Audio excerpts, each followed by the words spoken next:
Hello, dear friends. This is the Medium's Harvest, day 28, chapter 28. And we are here today to talk about how the medium plays an influence on mediumship. How we, the mediums, play an influence on mediumship. Often we think of how the spirits play an influence on us. But Kardec, in a fantastic chapter on the Medium's book, which is chapter 19, specifically on item 223 of the Medium's book, Kardec lays out how the mediums play an influence on the message, on the connection with the communicating spirits. So it's fascinating for us. One more time, Kardec giving us a course, a training, because this is a manual. The Medium's book, published in 1861 by Allan Kardec, is the subtitle, Manual for Mediums or Evokers. Oh yes, even for people, I would like to receive messages from loved ones. Well, read the Medium's book as well. It's for you. It's not only for those who want to practice, for anybody who would like to receive messages as well, to understand how it works. We shouldn't be gullible. And what is to be gullible? To believe anything and everything. Oh, I saw it. Some people, when they hear us talking about the communication with the spirits through us, they think, oh, Vanessa believes in everything. No, I don't. Why? Because Kardec has a rule of thumb. Observe the facts, analyze the language. We have here already studied that mediums are susceptible to be deceived. And only perfect mediums are not deceived. There are no perfect mediums on the earth. Even good mediums are susceptible to being deceived. And the more we play a role in many lives, the more we are at risk of being deceived. Why? Because the strategy of darkness is very skillful. It's easier for them to attack a medium that is already well known and renowned than a medium that is around the corner. Why? Easier in the sense it's a better strategy. It's not necessarily easier, but it's a better strategy if they really want to strike a score in their force of darkness. So we're saying this because sometimes mediums work and work and work and work, and they believe that the amount of work they've done, the experience they've had, makes them less vulnerable. Actually, the more lives that depend on us, the more vulnerable we may become. Though it is on us to know ourselves, it is on us to make choices of the heart. So let us say this. Choices of the heart is another name for what Jesus has told us. Do to others what you'd like others to do unto you. Commonly on the earth, people are not peacemakers yet. They have a hard time doing so. But those who are ahead are those who sacrifice themselves to create peace wherever they go, where they are. To be bridges of affection, bridges of kindness, bridges of friendship, instead of creating separations. There is this instinctive tendency in us to be tribal. You know what it means? People feel safe when they're like, I belong to this group, I belong to that group, I belong to the other, meaning I don't belong to the other group, I don't belong to the other group, I don't belong to the other group. And when we have this movement of ethnocentricity, when we separate ourselves from those that apparently have different choices, we create problems in our families, in our society, in the Spiritist Center, in the Spiritist movement, in our workplaces, wherever we are. So tonight, we're really going to study how the mediums are playing a role in the process of mediumship, right? Right, Guilherme Velho. How are you, Guilherme? So, let us, since Emmanuel, on chapter 28 of the Medium's Harvest, titles it Let Us Work, he relies upon an item, 223 of the Medium's book, sub-item 7 and 8. Let's see what it is. It's chapter 19 of the Medium's book by Kardec. The role of mediums in communications. Kardec asked the spirits, does the medium's spirit influence the communication that it must transmit from other spirit? Yes, because if there is no affinity between the medium and the spirit, the medium's spirit could alter the responses by adapting them to its own ideas and tendencies. But it does not exert any influence on the communicating spirits themselves. It's merely a bad interpreter. It's just like language. If somebody comes to me, incarnated, and speaks Chinese, I don't know Chinese. People look at me like, Vanessa, what did that person say? And I'm like, I don't know. The person didn't say anything. No. The person said something, but you don't understand, Vanessa. Right. Sorry. So I'm not affecting the person who is speaking Chinese with me, but I'm influencing the communication between that mind and the minds of others. On the contrary, if I know Chinese and somebody speaks to me in Chinese and people are like, Vanessa, what did that person say? So you know that person said X, Y, and Z.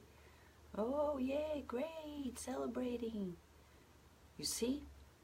Am I a good interpreter or a bad interpreter? That's what Kardec is talking about. We need to keep that in mind. So he says here, affinity. Let's keep that word in mind. Affinity, right? And if I don't know, I'll be adapting to my own ideas and tendencies. That's why we need to ask ourselves, observe the facts, analyze the language. Now, Spirit said something. He did something. She explained that. Before I absorb it, let's observe. Why? Why is this being said? What is the context? What was I feeling? The feeling is the best reference. Because sometimes we're feeling guilty, and then there is a scenario that is presented to us, sometimes to reinforce that guilt. Question for us, is that really a good interpretation of what happened? Or is it just reinforced, or has the colors of the feelings that I had inside of me? So self-knowledge. And there's another question that Emmanuel is relying upon to unfold the chapter. Let me read it. Question that Kardec asked the spirits, item 223, sub-item 8 of chapter 19, which is about the identity of spirits, but subsection, how the mediums play a role on the communications. Kardec asked, is that why certain spirits prefer certain mediums? Did you know that? Did you know? Yes, they do. Don't you prefer somebody to be your interpreter in certain occasions? Even if it's about the same language, but it's about interpreting you, your feelings, right? So you say, come here, my friend, I'd like you to be the spokesperson of what is happening here because I can't be in that location. Can you go there and represent me? Can you please say this, that, and the other? Who are you going to choose? Somebody that you know that knows you. Somebody that you trust in, right? And somebody that really has a good connection with you. Would that be any different with discarnate spirits? No. So, is that why certain spirits prefer certain mediums? What was the answer of the spirits? There's no other reason. They look for the interpreter who best sympathizes with them and transmits their thought most precisely.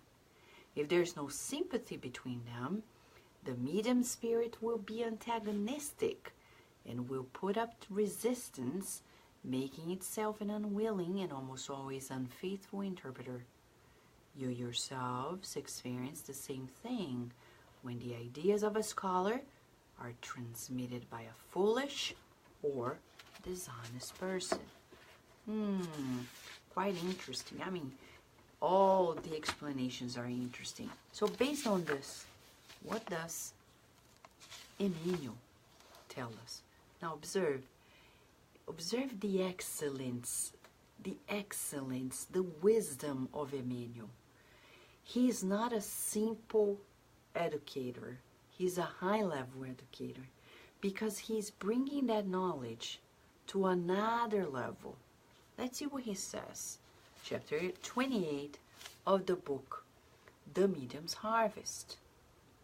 Let us work. That was a meeting on April 22nd in 1960. Emmanuel says, you often question if you can collaborate alongside the flag of love and light, that the greater spirituality comes unfairly on earth. You would appreciate putting undisputed mediumistic powers in motion, materializing subtle forces, distributing consolations, drawing guidelines, stating truths, or announcing revelations. However, you need not resort to this or that luminary of wisdom to obtain the answer. Just a brief consultation of nature's book would suffice. You know that the seed is capable of making the desert bloom, provided it has adequate ground, and that the spring is able to satiate your thirst if properly channeled in your home. The seed, however, dies without remission if relegated entirely to a grave of hot sand, and the fountain, no matter how generous, will not reach the intimacy of your home if the path is blocked. Every accomplishment calls for effort. Every true merit encompasses sacrifice. Many people aim to assist, demanding that evolution becomes like an asphalted road where they may slide on skates. They wish to make light at midday. They wish to enhance the already finished dish. They wish to climb in fast elevators to broadcast exhortations from tranquil balconies, and they wish to dictate good counsel in the ears of the angels. However, flawed as we are, it is indispensable that we cure our own imperfections. If you desire the good in order to heal earth's evils, it is only natural that the superior spheres shall strive to proclaim it through you. If you seek the Lord in an effort to assist life, the Lord shall also seek you for help in supporting it. In this way, the Divine Master awaits our becoming an instrument, able to assist in His work. Let us purify our emotions so that we may feel the Divine Master. Let us sublimate our thoughts so as to understand the Divine Master. Let us educate our speech so that we may utter Jesus' words. Let us refine our actions so as to express Jesus' presence. Let us perfect ourselves every day, as much as possible, in order to be faithful intermediaries between Jesus and the world. There is only one solution to work. It's unbelievable what Jesus told Nicodemus, and we can read in the book Good News by Umberto de Campos. Nicodemus, it's not enough to know, you forgot to feel the scriptures. Emmanuel is teaching us in every single chapter of the book, The Medium's Harvest. He does exactly that technique. He brings the teaching personal to us. Okay, if mediums, they play a role in the communication of spirits, what do?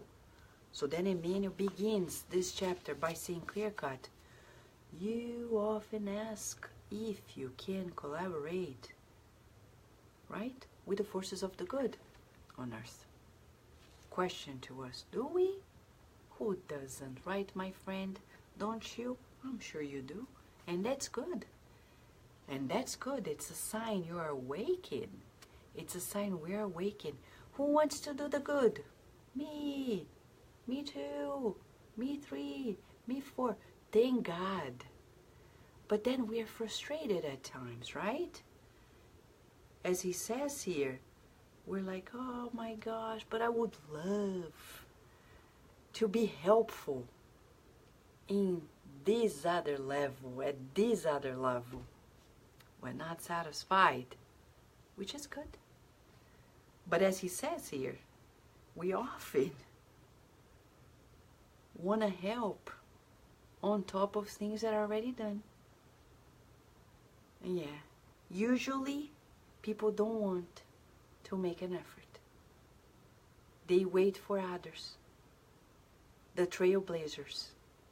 Kind of natural, but it would be much easier on the earth if people would just be more good-willing. No wonder Jesus said, peace on earth and goodwill among humanity. Not men only, men and women, everybody. Why did Jesus say that? Because there is no peace without an effort. And effort is a sub-product, a byproduct of will, goodwill. And effort on the good depends on goodwill, the willingness to do good.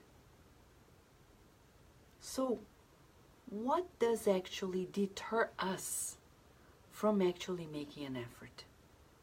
Fear. That's one of them. Fear. Fear of what? Of the unknown. That's why, for example, we are supposed to do English-speaking spiritist meetings in the United States, but many centers don't do. It should be all meetings. That's natural, it's common sense. But why? Fear. But am I gonna be competent enough? I'm afraid of not being competent. And then there is a list of fears of what we don't know. If people just knew how more fulfilled they would feel, they would more quickly gravitate to it. Oh yeah. Second thing, not only fear, but there is what we call inertia. Inertia equals to laziness. And we're saying this in the spiritist sense. Casimiro Cunha, in the book Drops of Light, that we've studied already here at 11 p.m., and many other spirits, they tell us about the importance of taming this tendency to be the same old, which is laziness. We're not willing to. It's like, oh, come on, that's too hard. I wish life were easier. How often do we say this? I wish life were easier. But the question is, do you go to the gym wishing that your workout were easier? Because if you do, there's no point in working out. What's the point? The goal is really to make an effort to build new muscle. Our soul cannot evolve without movement. Movement means to go from where we are to the next point. Even physics explains this to us. We need to push ourselves. We need to make an effort. We need the driving force of our will. Will is the driving force of the soul, says Leon Denis in the book After Death. Will. Where's your will? You finding it? Will? Find it in your home. Where are you? Are you hidden? Because sometimes we wake up and we don't use it at all. We're just in the pilot mode. Like, oh, coffee, I need coffee. Oh, please push me because I need an extra hand. Breathe in and out and say, inside of me I have the force of will. I can do it. Today I can make something new and surprise myself. Surprise myself. That's a good challenge for every day. Say, not coffee, it's will. No. We don't get our strength in coffee or our awakeness. It's in the driving force of our will. And what do? Connections. Higher connections. If I log in the account of my guardian angel, that's my coffee. That's my coffee every morning. Say like, I'm ready to go to School of the Earth. The School of the Earth today. Teachers, where are you? I'm willing to learn. Willing to learn doesn't mean I'm willing to suffer. I'm willing to learn something new. Suffering is subjective. Affliction is subjective. So much so that as a neuroscientist of pain, studying for more than 2 decades, the neurobiology of pain, even physiologically, we come to know the pain is subjective. They call it in the United States, in the American Society of Pain, the scientists who study pain, they call pain as another sense, like the sixth sense, not necessarily mediumship, but they're talking about it's another sense in the physical body that may vary according to whom we are. People may feel more pain, less pain, according to their psyche, to their inner disposition. So pain is subjective. Oh, that person must be suffering. Not necessarily. And somebody else whom we don't guess being suffering is more suffering. Suffering much more than we can imagine. So, suffering is a subjective movement of the soul. So I can change it. Oh, this is painful. Well, let me use my will to see how I can change the meaning of it all and find the lesson in it. Once I find the lesson, I can move on. Usually, we don't want to learn the new. So that's why the education of life, the universe, God, brings novelties, saying, wake up, you're sleeping, you think everything is okay, it's not. For example, the other day, I've got to know the case through a friend. These two sisters were not getting along. The older one was troubled. The younger one was kind of very upset, holding grudges. And then the father of these two sisters came to this person and said, you know, I don't know what else to do because my young daughter is so upset with her sister. And then this person asked, what did you ask her to do? I asked her to pray. But you're Christian, right? Yeah. So then ask your young daughter to forgive. Oh, to forgive? It was almost like a novelty. Because forgiveness seems to be a gift from other people to us, but not an invitation from us to other people. So it's a call for us too. What should I do? Forgive? How often do we forgive? Oh, but Vanessa, no. It's not me. I feel the same. Sometimes it's hard, but there's no other way. Forgive and forget. Let it go, let it go. Yes, almost like frozen steam. Yeah, I let go of the old, I let in the new. There's no way I can live in peace without that movement. So Emmanuel is telling us the bottom line of it all, that inevitably, if I am seeking the Lord, he says, if you seek the Lord in an effort to help life, the Lord shall seek you for help in supporting it. So to become an instrument, we need to do what? So number one, he says, purify emotions. What is to purify? I cannot purify what I don't know. So what are the emotions I have been feeling? I need to stop and ask. What kind of emotions?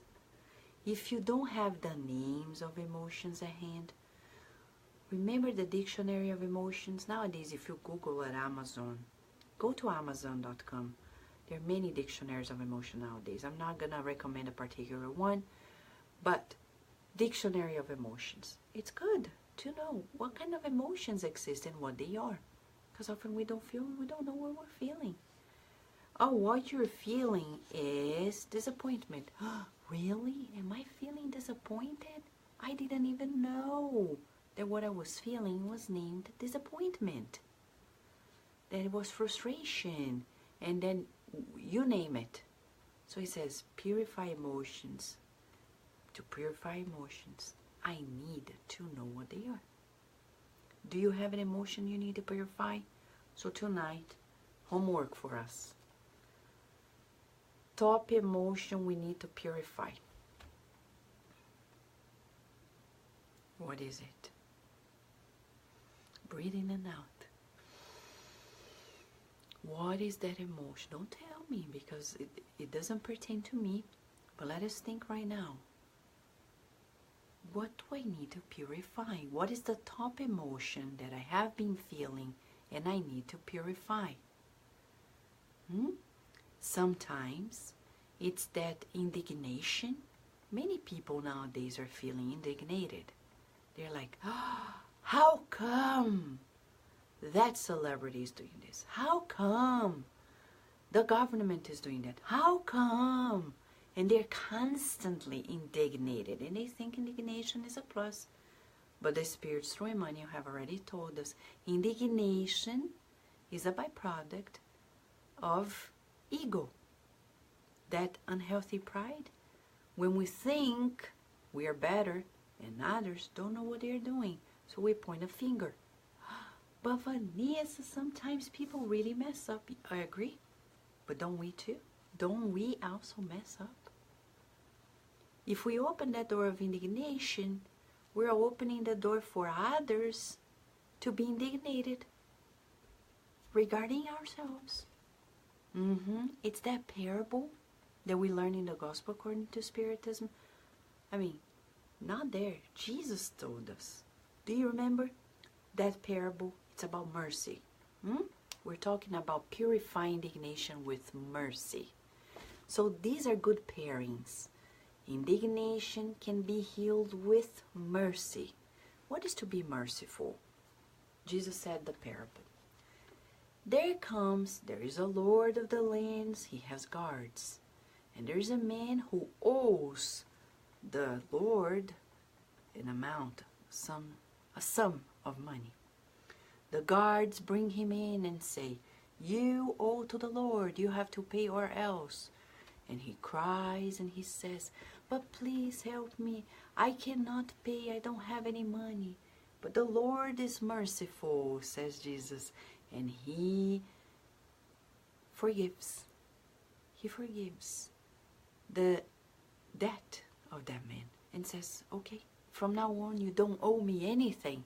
Go, you're free." We wish, huh? We wish it were that easy. But the man leaves the palace, and when he's in the streets, he sees another man who owes him something. He goes there and he's like, "You," he takes him by the collar and says, "You owe me money. You shall pay me right now or else."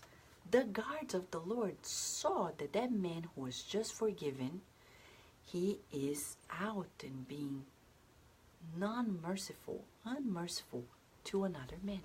So the guards tell the Lord, and the Lord says, "Bring that man back here." And said, "You unmerciful man, you now go to jail." He's arrested. Bottom line, okay? I'm just cutting short. So Jesus is reminding us that when we are indignated, we are bringing indignation towards us. We attract what we emit. We attract what we emit. We attract what we emit. What have we been emitting? So Emmanuel says, if we seek the Lord to be of help, let us purify our emotions so we may feel the Divine Master. Purify with the gospel virtues. 2. Let us sublimate our thoughts. What is to sublimate our thought? Sublimation talks about an effort of elevation. Sublimation means we're recycling it and bringing it to another level. Freud was the first one to use that word, meaning when we sublimate the sexual instincts and channel it to creativity, to the intellect, and later Spiritism uses that term to talk about emotions and thoughts. But what thoughts do I need to sublimate? I don't know. It depends on the thoughts that I have. How can I sublimate what I don't know? So that's homework for us. What kind of thoughts have I been having? Are they thoughts of construction or thoughts of destruction? What are they? Good question. My thoughts, when they are of construction, they are already in the sublimation level. When they are of destruction, what does destruction mean? Anything that is not elevated. So what thoughts do I need to sublimate, to transform, so I can understand Jesus? That's quite interesting.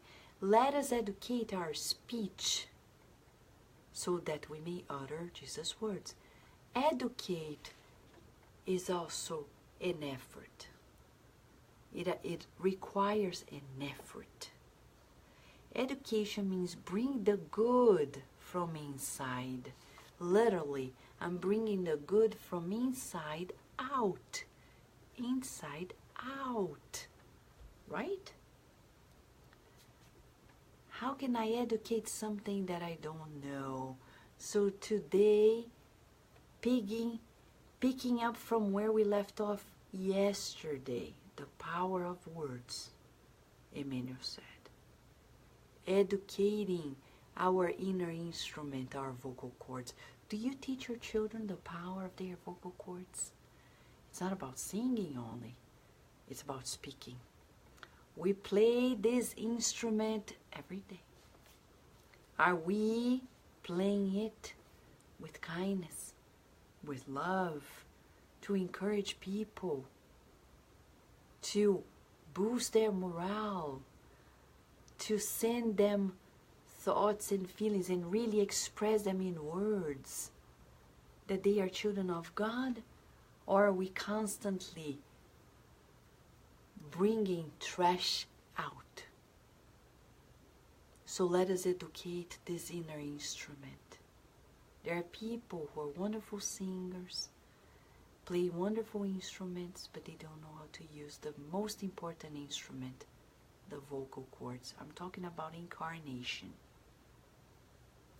This is the instrument of communication, of life. So playing it, yeah, right? Look, it's almost like a harp, like yeah, I don't know how to play the harp, but we're learning to educate our speech so we can utter Jesus' words, right? Rihanna is saying we have decided our thought and feelings are so important that we're all beginning a thought and feeling journal and giving some out for, yeah, presents this year. What a beautiful idea, Rihanna. Beautiful idea. We really need to write it down, to observe ourselves. He says, let us refine our actions. What is to refine? Refine is to perfect, is to sculpt. Think of us like a sculpture. When you're refining a work of art, you're going through the details. So our actions need to be refined. We need to pay attention to the details. Like not calculating details, but observing them and becoming more aware of our bringing out of who we are. Sculpting our actions. Some people are so rough that they come here, hi, how are you? Yay! And we're like, or they are not that loud, but they're grumpy. They're dark, gloomy. They come like, hi. It's emotional body language. So we need to refine that. Tip, I can only know if I see myself. Thanks to the phone we have nowadays, iPhone and others, we can do a lot of self-observation. And that would be great. Instead of taking pictures of ourselves and showing off happiness that certainly is not sustainable, how about if we use it to know more of ourselves? There is one thing we do professionally is recommend people to take pictures of theirs feeling emotions that they feel commonly, but they've never seen how they look like when they're feeling them, or how they look like when they speak certain things. So it would be nice, either somebody tape you for a day. It would be nice to do this work, to help people by saying, I'm going to film you for a day and I'm going to give you the tape, and then you watch yourself, okay? Watch how you speak, how you do your gestures, your posture, your common expressions, the tone of voice, the pauses, the whole body language. Then we are able to refine those actions.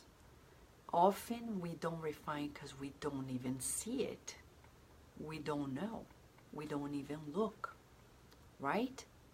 So that's something quite interesting for us to do. Right, Paula? And Jesus told us we are the light of the world, but we need to find that within ourselves and connect to Him and God to let it shine. Beautifully said, Paula. Love it. Right, Rudy? So, finally, he says, let us perfect ourselves every day as much as possible. And for that, there is only one way, he says, to work. And to work is, do you remember the definition by the spirits in the third part of the Spirit's book? Law of work. Law of work means be useful, yeah? When I keep myself occupied in useful manners, I then become what? What do I become? A good worker of God. Good worker of God. Okay? Yes, I know it's a lot, but isn't that exciting? It is exciting. Right, Rudy? We're grateful to this beautiful opportunity that we have every day to study together the wisdom of the illuminated minds that are guiding the progress on the earth. Emmanuel, as a close worker to our dear Master Jesus Christ. What a joy, huh? Lea Severo, how are you? Adilson, how are you? Mônica Nogueira, what a joy, my friend. Karina Alice, how are you? Paula Andrade, our dear Paula de Matos, dear friend from the SSVA. Teresa Catapano, how are you? Michele Silva, how are you? Raquel Bakeshi, Luciana Antuani, big hug to you. Guilherme Velho, Sol Souza, Teresa Castro, how are you? Lau Souza, how are you? Julija, how are you? Nina Dui, how are you? Justina Martiri, big hug to you. Rihanna Nico, Nora Brasil, Luni Corniello, how are you, my friend? Enilda, big hug to you, Enilda. Big hug. Andrea Torres, how are you? Luisa Marques from San Diego, big hug to you, Luisa. Lisa Teles, how are you? Rafael Medeiros, how are you, my friend? Rudy. Friends, this chapter is this. If we seek the Lord in an effort to help, let us purify our emotions, sublimate our thoughts, educate our speech, refine our actions, and work to perfect ourselves. Don't you want to be the sculpture of God? A living sculpture. And God allows you to sculpt as well. He works through you in your own sculpting. Let us allow God to sculpt His love inside of us. It's not that hard. We just needed to let Him work on us. Right, Enilda? Yes, big hug. Vandal Cipresia from Vancouver, British Columbia. Big hug to you too. So what happens when we continue these beautiful studies? We're coming close to a third of this book, The Medium's Harvest. What a precious book. Not only for the study of mediumship, but to improve ourselves in general. Because at the end of the day, we're all mediums. When we come back tomorrow, God willing, always. Oh, Mamma Mia, Emmanuel. He says it's about a warning, arrival, and understanding. What does he mean? What does he mean? He has a lot to share with us. He talks about understanding. Do you remember when we studied it? Several times. And he says, amongst other things, that the discarnate emissaries, they, when they come to their terrestrial home, sometimes they knocked at the door for communications, and we need to be attentive to it. He talks about moral difficulties that pertain to us as human workers.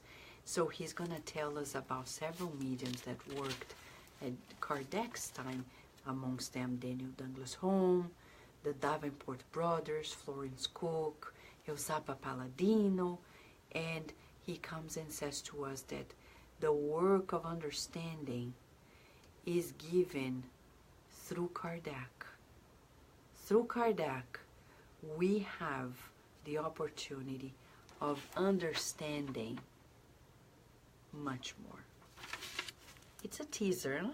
We're sending you a teaser, so you come back tomorrow, because these are immortal lessons that will serve us forever. Forever. The time you're spending here and we're spending here is investment. It's never a waste. So friends, for now, right, Sueli Rezende, we wish you lots of blessings in this new week. For those who are already beginning it in Australia, in South Africa, several parts of the world, big hug to you. Continue your day with lots of love in your heart, working hard with love. And for those who are going to sleep, let's work on the other side to improve ourselves, learn more, and listen to the messages of the good spirit. Shall we? Thank you, Paulo Andrade. Thank you, everyone. And until tomorrow, God willing.